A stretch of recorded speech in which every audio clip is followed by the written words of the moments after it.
오늘 아침 우리에게 주시는 하나님 말씀은 갈라디아서 3장 10절로 18절의 말씀입니다. 갈라디아서 3장 10절로 18절의 말씀을 봉독하겠습니다. 무릇 율법 행위에 속한 자들은 저주 아래에 있나니 기록된 바 누구든지 율법책에 기록된 대로 모든 일을 항상 행하지 아니하는 자는 저주 아래에 있는 자라 하였습니다. 또 하나님 앞에서 아무도 율법으로 말미암아 의롭게 되지 못할 것이 분명하니 이는 의인은 믿음으로 살리라 하였습니다. 율법은 믿음에서 난 것이 아니니 율법을 행하는 자는 그 가운데서 살리라 하였느니라. 그리스도께서 우리를 위하여 저주를 받은 바 되사 율법의 저주에서 우리를 속량하셨으니 기록된 바 나무에 달린 자마다 저주 아래에 있는 자라 하였습니다. 이는 그리스도 예수 안에서 아브라함의 복이 이방인에게 미치게 하고 또 우리로 하여금 믿음으로 말미암아 성령의 약속을 받게 하려 함이라. 형제들아, 내가 사람의 예대로 말하노니 사람의 언약이라도 정한 후에는 아무도 패하거나 더하거나 하지 못하느니라. 이 약속들은 아브라함과 그 자손에게 말씀하신 것인데 여럿을 가리켜 그 자손들이라 하지 아니하시고 오직 한 사람을 가리켜 내 자손이라 하셨으니 곧 그리스도라. 내가 이것을 말하노니 하나님께서 미리 정하신 약속을 430년 후에 생긴 율법이 폐기하지 못하고 그 약속을 헛되게 하지 못하리라. 만일 그 유업이 율법에서 난 것이면 약속에서 난 것이 아니리라. 그러나 하나님이 약속으로 말미암아 아브라함에게 주신 것이라. 아멘. 자, 오늘 우리에게 주신 갈라디아서 3장 10절로 18절의 말씀, 어제 말씀에 이어서 사도 바울은 갈라디아 교인들에게 사람이 구원함을 얻는 것, 의롭다함을 얻는 것은 율법을 행함으로 되어지는 것이 아니고 하나님께서 우리에게 주신 그 은혜로, 그 약속으로 말미암는 것이다 라고 하는 것을 계속해서 이야기를 합니다. 특별히 오늘 10절로 18절의 말씀에서는 바울이 구약의 율법의 말씀들을 인용하면서 구약의 말씀이 이렇게 되어져 있으니 이 말씀의 뜻이 이러한 것이다 라고 하는 설명을 오늘 본문에서 말씀해 줍니다. 이러한 것들을 통해서 갈라디아 교회에 들어와 있는 거짓 선생들이 교인들에게 예수 그리스도의 복음 외에 율법을 지켜야 한다. 그 율법 가운데서도 또 남자들은 할례를 행해야 하고 조상들이 명한 모든 그 전통적인 규례를 잘 지켜야만 그래야 하나님 앞에 의롭게 되어지고 구원을 받는 것이다 라고 하는 율법을 강조하는 이 교훈에 대해서 바울은 율법이라고 하는 것이 이제 다음에 내일 보겠습니다만 율법의 역할이라고 하는 것이 분명히 있지만 우리가 하나님 앞에 의롭게 되어지는 것, 구원함을 얻는 것은 율법을 행함으로 되어지는 게 아니고 하나님 약속하신 말씀을 믿음으로 되어지는 거다라고 하는 그러한 이야기를 계속 들려주고 있습니다. 여러분, 이 갈라디아서는 로마서의 축소판이다 이렇게 부른다고 갈라디아서를 시작하면서 말씀드렸습니다. 그러나 저는 갈라디아서가 먼저 기록된 책이기 때문에 갈라디아서가 로마서의 축소판이라고 말하기보다는 로마서가 갈라디아서의 확장판이다 이렇게 말씀을 드린 바 있습니다. 자, 갈라디아서와 로마서가 닮은 꼴이 많다는 겁니다. 갈라디아서 안에 그리스도의 복음의 핵심이 담겨져 있고 이 복음의 핵심을 좀 더 풀이해서 확장시켜 놓은 것이 로마서입니다. 그래서 갈라디아서의 중심된 이야기가 로마서에도 그대로 담겨 있는 겁니다. 자, 오늘 본문의 이야기들도 마찬가지입니다. 이 본문의 이야기는 기독교의 복음의 핵심입니다. 기독교의 교리가 많습니다만 그 교리 중에 정말로 중심된 교리가 바로 우리가 율법을 행함으로 구원함을 얻는 게 아니고 우리의 공로나 우리의 어떤 업적이나 우리의 자격 때문에 구원받는 게 아니고 오직 하나님 약속하신 그 은혜로 우리가 믿음 안에서 예수를 믿음으로 말미암아 구원받는 것이다. 바로 이것이 오늘 본문의 핵심적인 주제입니다. 자, 이제 구절마다 그 의미를 한번 묵상하겠습니다. 자, 본문 먼저 10절의 말씀을 보시면 무릇 율법 행위에 속한 자들은 저주 아래에 있나니 기록된 바 누구든지 율법책에 기록된 대로 모든 일을 항상 행하지 아니하는 자는 저주 아래에 있는 자라 하였습니다. 자, 여기서 그 앞부분에 보면 무릇 율법 행위에 속한 자들은, 자, 여기 율법 행위에 속한 자들은 이라고 하는 이 설명은 율법을 행함으로 의롭게 된다라고 주장하는 사람들을 이야기합니다. 율법을 지켜야만 구원받는다, 율법의 행위가 있어야만, 그래야만 하나님의 거룩한 백성이 되는 거다라고 이렇게 주장하는 사람들은, 이 사람들은 저주 아래에 있다, 결국은 저주를 받을 수밖에 없다, 이렇게 지금 바울이 주장을 합니다. 자, 왜냐하면, 왜 그렇게 주장하냐면 율법을 행함으로 말미암아 의롭게 되어지는 거고 율법을 지켜야만 구원받는다라고 생각하는 사람들은 결국은 저주를 받을 수밖에 없는데, 그들이 이야기한 것처럼 율법에 기록된 말씀에 보면 누구든지 율법책에 기록된 대로 모든 일을 항상 행하지 아니하는 자는 저주 아래에 있는 자라라고 율법에 기록되어져 있기 때문에 그렇다. 자, 이 말씀은 여기에 기록된 바라고 이렇게 되어 있는데 지금 바울이 무엇을 인용하고 있는 거냐면 신명기 27장 26절의 말씀을 인용하는 겁니다. 신명기 27장 26절에 보면 이런 말씀이 나옵니다. 이 율법의 말씀을 실행하지 아니하는 자는 저주를 받을 것이라 할 것이요. 신명기 27장 26절에 나오는 말씀입니다. 바울은 이 말씀을 인용해서 결국 누구든지 율법책에 기록된 것을 항상 무엇이든지 지키지 않으면 저주 아래에 있다고 신명기 27장 26절에 말씀하고 있지 않느냐. 그러니 어떤 인간이 율법에 기록된 모든 말씀을 완벽하게 실천할 수 있겠냐. 결국 그러다 보면 우리는 율법을 범할 수밖에 없는데, 율법을 온전히 지킬 수 없는 건데, 그러면 결국 율법을 행함으로 의롭게 되어진다는 논리에 의하면 결국은 그러한 사람들은 모두가 다 저주를 받을 수밖에 없다. 왜냐하면 우리 모든 인간이 율법에 기록된 대로 항상 모든 일들을 그렇게 율법대로 살 수 없기 때문이다. 이렇게 아주 매우 논리적으로 설명을 하고 있는 겁니다. 그 다음 11절, 또 하나님 앞에서 아무도 율법으로 말미암아 의롭게 되지 못할 것이 분명하니 이는 의인은 믿음으로 살리라 하였습니다. 자, 좀 전에 말씀드린 것처럼 하나님 앞에서 아무도 율법으로 말미암아 의롭게 되지 못할 게 분명하다. 율법을 지킴으로 의롭게 될 수가 없다. 왜냐하면 우리가 완벽하게 율법을 다 지킬 수 없기 때문이다. 그래서 오직 우리가 믿어야 할 것은 의인은 믿음으로 살리라 하신 말씀을 우리가 받아들여야 된다 이야기하는 겁니다. 여기 의인은 믿음으로 살리라, 이 구절이 갈라디아서에서 가장 중심된 구절입니다. 자, 이 말씀은 하박국 선지자가 구약성경 하박국서 2장 4절에 기록한 말씀입니다. 의인은 믿음으로 살리라, 이 말씀이 사도 바울이 로마서 1장 17절에서도 오직 의인은 믿음으로 말미암아 살리라 함과 같으니라 하면서 이 하박국서를 인용해서 말씀하였고, 이 갈라디아서에서도 이 말씀을 인용하고 있는 겁니다. 시작하면서 말씀드린 것처럼 오늘 본문에서는 구약 선지자와 율법서에 나오는 말씀들을 여러 가지를 인용하면서 바울이 아주 매우 논리적으로 지금 설명을 하고 있는 겁니다. 결국은 율법으로 말미암아 의롭게 될 사람은 아무도 없다. 왜냐하면 율법을 다 지킬 수 없기 때문에. 그러나 오직 의인은 믿음으로 말미암아 살리라.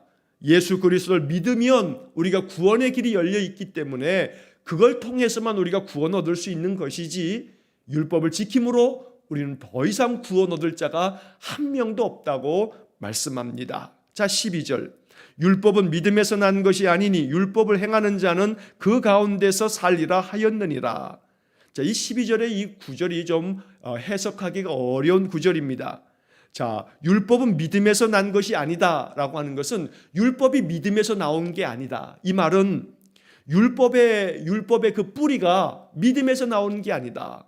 왜냐하면 율법은 행해야만 하기 때문에 인간에게 의무를 강조하고 너는 이렇게 해야 한다, 이렇게 하지 말아야 한다, 해야 할 것과 하지 말아야 할 것이 분명하게 기록되어져 있다 보니 믿음에서 생겨지는 것이 아니고 율법은 하나님이 정한 명령에 따라 따르냐 따르지 않느냐에 따라 결정되어지는 사람의 행함에 기초하고 있다 보니 율법은 믿음으로부터 나오는 것이 아니라고 이야기하면서 율법을 행하는 자는 그 가운데서 살리라 하였느니라.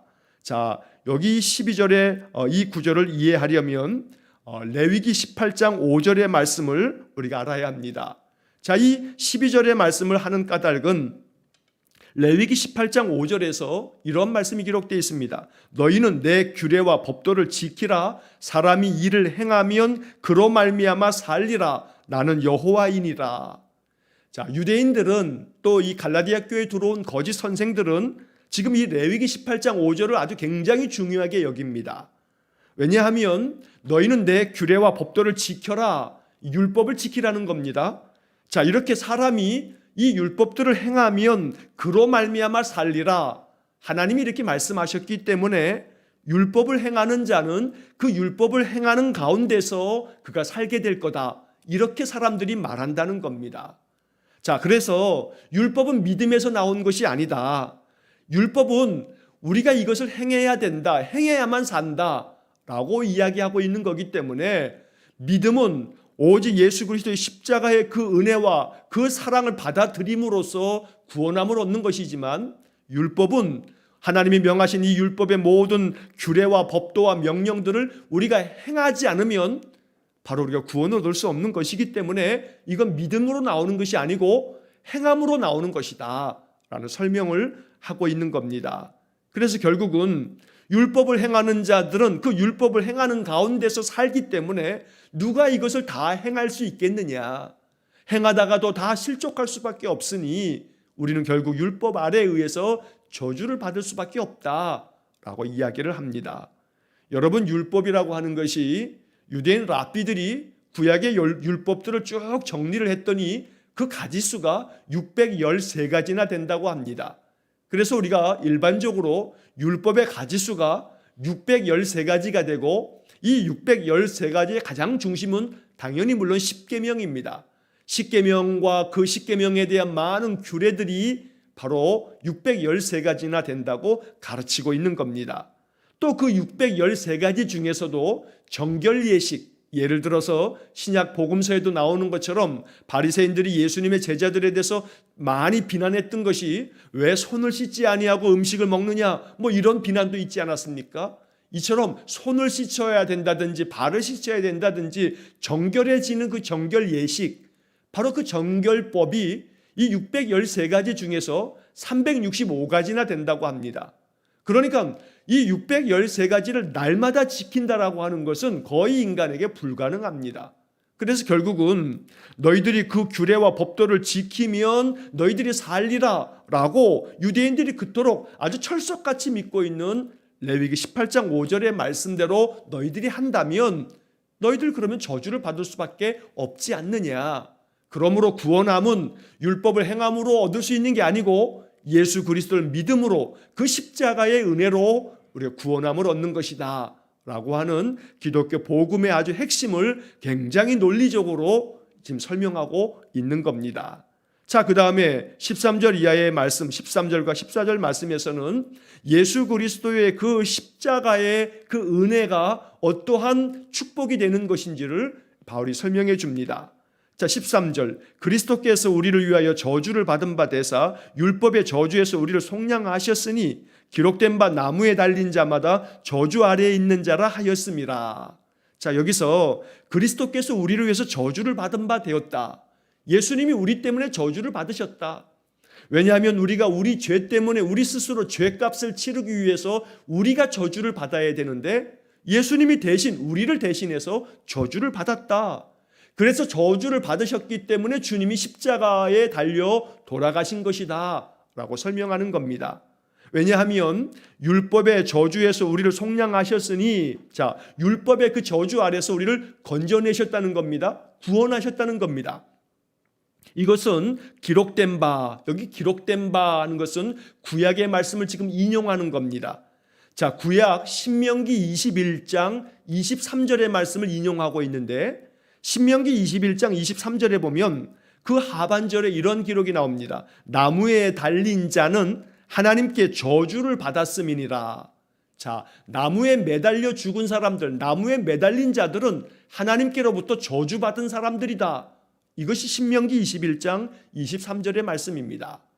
예수님께서 십자가에 달려 돌아가신 이유는 나무에 달린 자가 하나님께로부터 저주를 받은 자이기 때문에 주님께서는 우리 모든 죄인들을 대신하여 우리를 속량하시기 위해서, 우리를 구원하시기 위해서 우리의 죄값을 대신 짊어지시고 이 죄값을 치르시려고 하나님의 저주를 친히 받으시려고 이 율법의 말씀 신명기 21장 23절을 당신을 통해서 이루시기 위해서 나무에 달리셨다. 지금 바울이 이렇게 십자가에 달린 예수님은 신명기 21장 23절의 말씀처럼 우리 인간의 죄를 대신 짊어지시고 우리가 받아야 될 저주를 당신이 받으셔서 당신이 우리 대신해서 나무에 달려 저주를 받으심으로 우리의 죄값을 치르신 것이다. 그래서 십자가의 의미가 무엇인지 성경의 말씀을 통해서 아주 매우 잘 설명해 주고 있는 것입니다. 자, 그래서 기록된 바 나무에 달린 자마다 저주 아래 있는 자라 하였음이라. 바로 이 표현이 지금 말씀드린 신명기 21장 23절의 말씀을 인용하고 있는 겁니다. 자, 그 다음 14절의 말씀. 이는 그리스도 예수 안에서 아브라함의 복이 이방인에게 미치게 하고 또 우리로 하여금 믿음으로 말미암아 성령의 약속을 받게 하려 함이라. 여러분, 이 14절의 말씀이 참 복음입니다. 이 말씀 오늘 마음속에 참 잘 간직하시고 이 말씀이 하나님 내게 주신 은혜임을 고백할 수 있기를 축복합니다. 자, 이것이라고 하는 것은 바로 앞에 있는 이야기입니다. 예수님께서 우리를 위하여 저주를 받으셔서 나무에 달리신 거, 십자가에 죽으신 거, 이것은 그리스도 예수 안에서 아브라함의 복이 이방인에게까지 미치게 하려고 주님께서 그렇게 우리를 대신해 나무에 달려 죽으신 것이다 라고 하는 설명입니다. 그래서 예수님이 십자가에 죽으심으로 말미암아 아브라함에게 주셨던 복이, 아브라함을 통해서 주신 복이 모든 세상 이방의 모든 사람들에게까지 이것이 미치게 되었다. 한마디로 얘기하면 아브라함에게 하나님 주신 복이 뭐냐 하면 너로 말미암아 천하 만민이 복을 얻으리라 했는데 예수 그리스도께서 십자가의 죽으심으로 말미암아 나무에 달려 우리 인간들의 죄를 대신 짊어지심으로 인해서 결국은 어떠한 일이 이루어졌냐면 예수님으로 말미암아 모든 이방인들이 그 죄가 용서함을 받고 예수를 믿는 모든 사람들이 구원함을 얻게 됐다. 그래서 아브라함의 복이라고 하는 것은 너로 말미암아 천하 만민이 복을 얻는다는 그 복이 모든 이방인에게까지 구원의 길이 열리게 된 거다라고 하는 설명입니다. 자, 그 다음 이어지는 말씀, 또 우리로 하여금 믿음으로 말미암아 성령의 약속을 받게 하려 함이라. 자, 우리들에게 또한 믿음 안에서 믿음을 통해서 성령의 약속, 성령을 주시겠다는 그 약속을 우리가 받을 수 있게 된 거다. 그래서 우리가 성령도 받은 것이다 라고 말하고 있습니다. 자, 이 14절의 말씀을 쉬운 성경의 번역으로 보면 아주 참 잘 설명이 되어 있습니다. 번역이 참 쉬운 성경의 14절 번역이 너무나 좋습니다. 자, 쉬운 성경의 14절 번역을 제가 한번 읽어드리겠습니다. 그리스도께서 그렇게 하신 것은 하나님께서 아브라함에게 약속하신 복이 이방인들에게도 미치게 하기 위함입니다. 이 복은 예수 그리스도를 통해 옵니다. 예수님은 우리로 하여금 하나님께서 약속하신 성령을 믿음으로 받게 하기 위해 죽으셨습니다.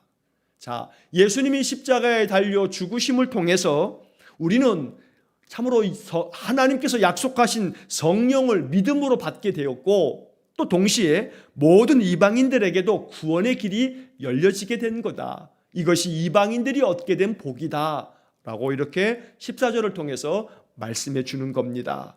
이것이 참으로 복음인 것은 바로 십자가로 말미암아 십자가를 믿는 모든 사람들에게 구원의 길이 열려서 우리는 하나님의 의로운 백성이 되고 하나님의 구원의 은총을 얻게 된다는 아주 귀한 축복의 말씀입니다.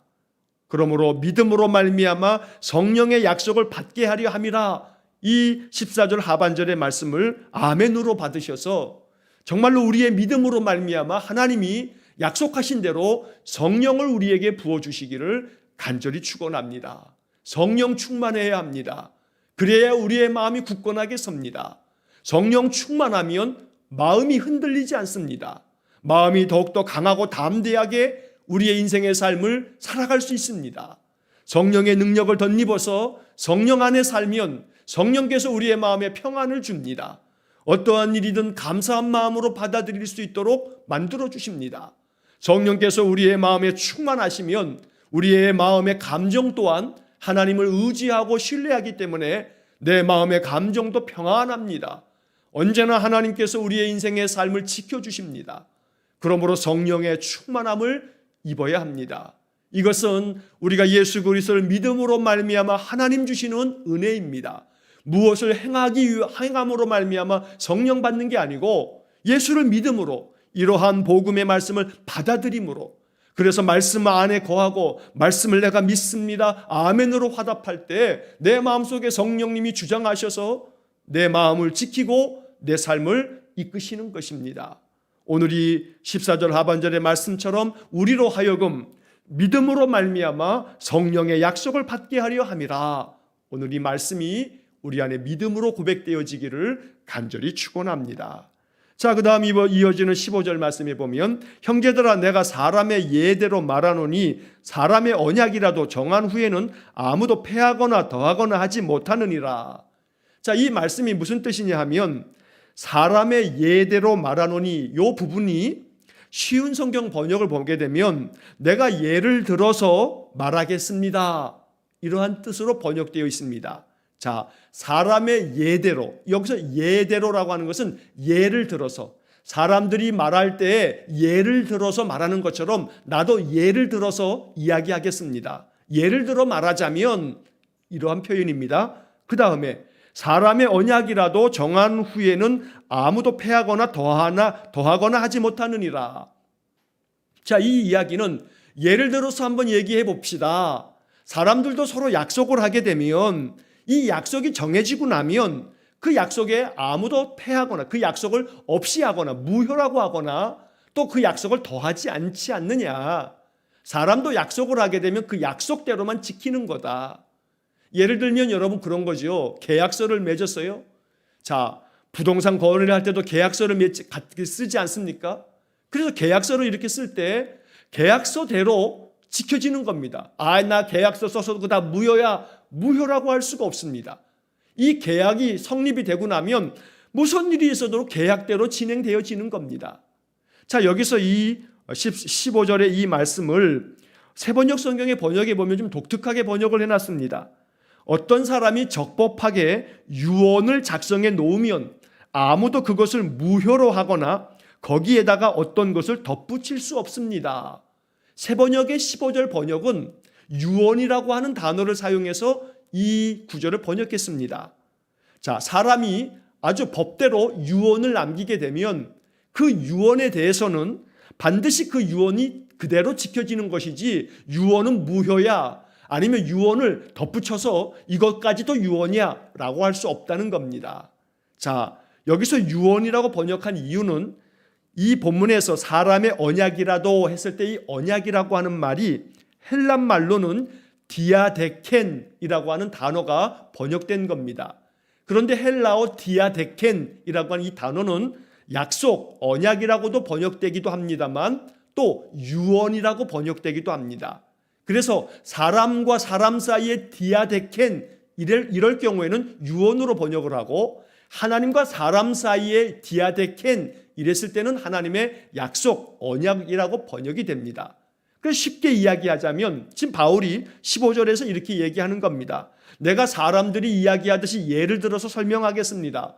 사람들이 서로 약속을 맺으면 그 약속이 무효라고 주장하지 않지 않습니까? 또 사람이 유언을 남기면 그 유언이 다 무효라고 말하지도 않는다. 그러므로 결국은 하나님의 모든 약속은 약속대로 그대로 반드시 지켜지는 거다. 자, 그래서 그 다음에 이어지는 16절에서 이 약속들은 아브라함과 그 자손에게 말씀하신 것인데 여럿을 가리켜 그 자손들이라 하지 아니하시고 오직 한 사람을 가리켜 내 자손이라 하셨으니 곧 그리스도라. 자, 이 16절의 말씀이 참 중요한데 이 그냥 글자로만 읽으면 이 의미가 우리가 잘 이해하기 어렵습니다. 여기서 좀 전에 15절에서는 하나님이 약속하신 그 약속은 무효가 될 수도 없고 약속을 덧붙일 수도 없다. 약속대로 진행되는 것인데, 자, 이 약속이 뭐냐 하면 아브라함에게 하나님께서 약속하실 때 너와 너의 자손에게 복을 주겠다 이렇게 말씀했다. 자, 그런데 여기서 하나님 약속의 말씀을 들려주실 때마다 너와 너의 자손들에게, 여럿을 일컬어서 너의 자손들에게 복을 주겠다 말하지 아니하고 너와 너의 자손에게 복을 주겠다 이렇게 말씀하셨다. 바울이 바로 이 성경의 이야기를 이렇게 해석하고 있는 겁니다. 이 설명을 좀 더 보충해 드리자면 창세기 12장 7절에서 하나님이 아브라함을 부르시면서 아브라함에게 축복하실 때 12장 7절에 이런 구절이 나옵니다. 내가 이 땅을 내 자손에게 주리라. 물론 자손이라고 하는 것은 많은 숫자를 얘기하겠습니다만 너의 자손에게 주겠다 했을 때는 단수 명사로 사용하고 있는 겁니다. 자, 창세기 13장 15절 말씀에서도 보이는 땅을 내가 너와 내 자손에게 주리니 영원히 이르리라. 여기서도 자손들이라고 하지 아니하고 자손이라고 말하고 있다는 겁니다. 창세기 28장 14절 말씀에서도 땅의 모든 족속이 너와 내 자손으로 말미암아 복을 받으리라 라고 하는 말씀이 나옵니다. 바울은 이 구절도 너와 너의 자손으로 말미암아라고 돼 있지 자손들로 말미암아 복수형으로 쓰지 않았다. 그래서 너의 자손이라고 하는 이 이야기는 누구를 일컫는 얘기냐면 그것은 바로 한 사람, 바로 예수 그리스도를 말하는 것이다. 아주 바울의 탁월한 신학적인 해석입니다. 그래서 아브라함에게 약속하신 것처럼 너와 너의 자손으로 말미암아 복을 받겠다 말씀하셨기 때문에 그 자손은 바로 예수 그리스도, 아브라함의 후손 중에 한 사람인 예수 그리스도로 말미암아 복을 받을 것이라고 말씀하신 것이다.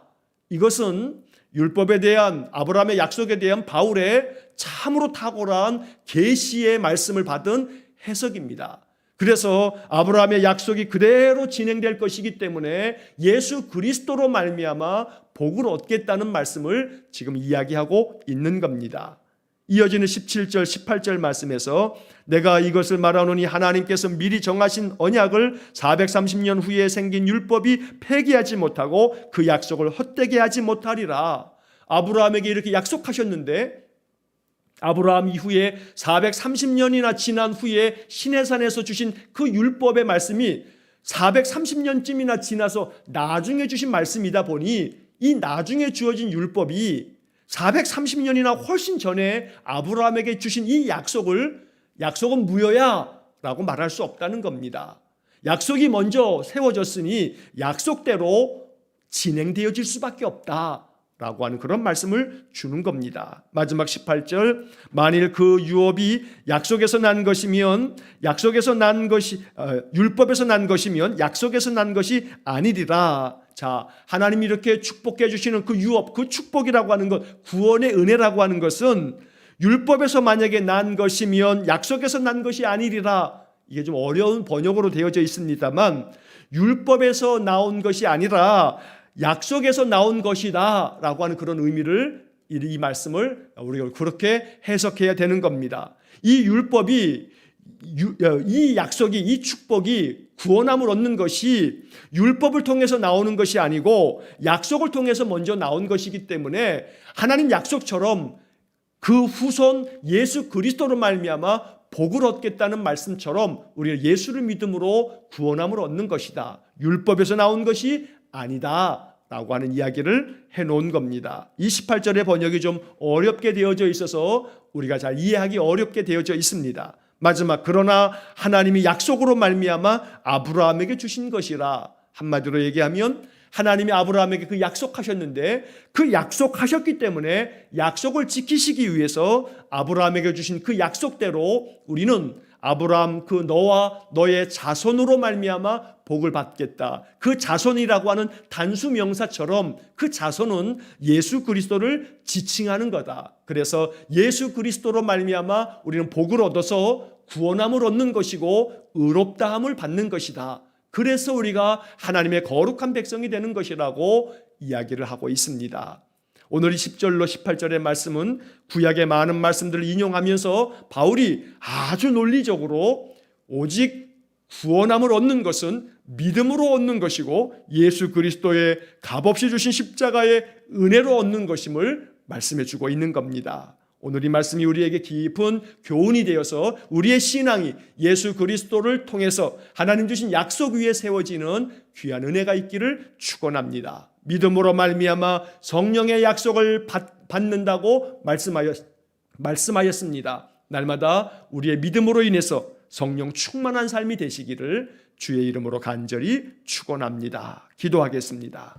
자비로우신 아버지 하나님, 하나님 주신 약속, 하나님 주신 유업은 율법에서 난 것이 아니고 하나님 주시는 약속에서 나온 것이기에 이 약속의 말씀을 믿습니다. 주의 약속하신 말씀대로 우리에게 성령도 부어주셔서 믿음으로 말미암아 성령 충만한 삶을 날마다 살아갈 수 있도록 은혜를 내려 주옵소서. 그리하여 우리 귀한 성도들의 인생 속에 성령께서 역사하시고 주장하셔서 날마다 하나님 주시는 은혜의 복을 풍성하게 누리도록 인도하여 주옵소서. 예수님 이름으로 기도하옵나이다. 아멘. 우리 구주 예수 그리스도의 은혜와 하나님 아버지의 극진하신 사랑과 성령의 교통하심이 믿음으로 말미암아 주신 귀한 약속대로 성령 충만한 은혜를 사모하며 우리 주님만을 바라보는 머리 숙인 귀한 성도들 위에와 저들 가정과 온 가족들 위에 우리 성도들의 모든 산업 위에